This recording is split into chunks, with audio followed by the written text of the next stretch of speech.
Revelation 2871. From the 6th of September 1943. Good and bad forces. Conscious or unconscious receiving. Countless threads go from the beyond to earth, and depending on the willingness of the hearts, on the ability to love and the desire for truth, the spiritual beings can let light flow to people on earth, thus distribute knowledge which corresponds to truth. For only truth is light, but all error is darkness of spirit. But in order to be able to receive the pure truth, a profound faith in God's love is a prerequisite, that it carefully watches over the fact that only spiritual forces have access, which are bearers of truth and instruct people on God's behalf.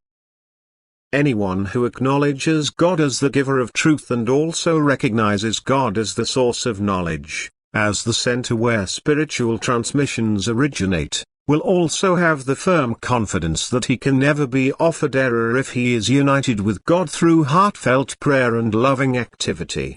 And therefore he will also never allow erring forces access to him, because prayer to God erects an insurmountable wall in front of every intruding ignorant force. God will never let anyone who desires the truth from him walk in error. However, forces are also active between heaven and earth, between the beyond and this world, which seize every opportunity to make themselves heard and which are uncontrollable because they make use of a human form which surrenders its will to them. Both good and bad forces can express themselves through such a form, yet the latter will also disguise themselves as figures of light in order to be fully believed for what they announce to people. The human form can indeed be truth-desiring and God-oriented in its conscious state, but it will divest itself of its will in the medial state, which can then be occupied by every spiritual power, depending on the desire for truth and the state of maturity of those who now receive the announcements.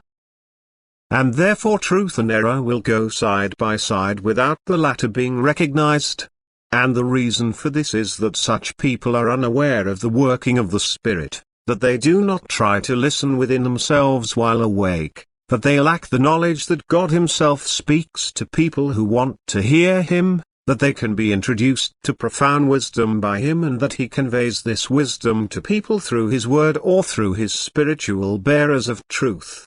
But they must always listen within.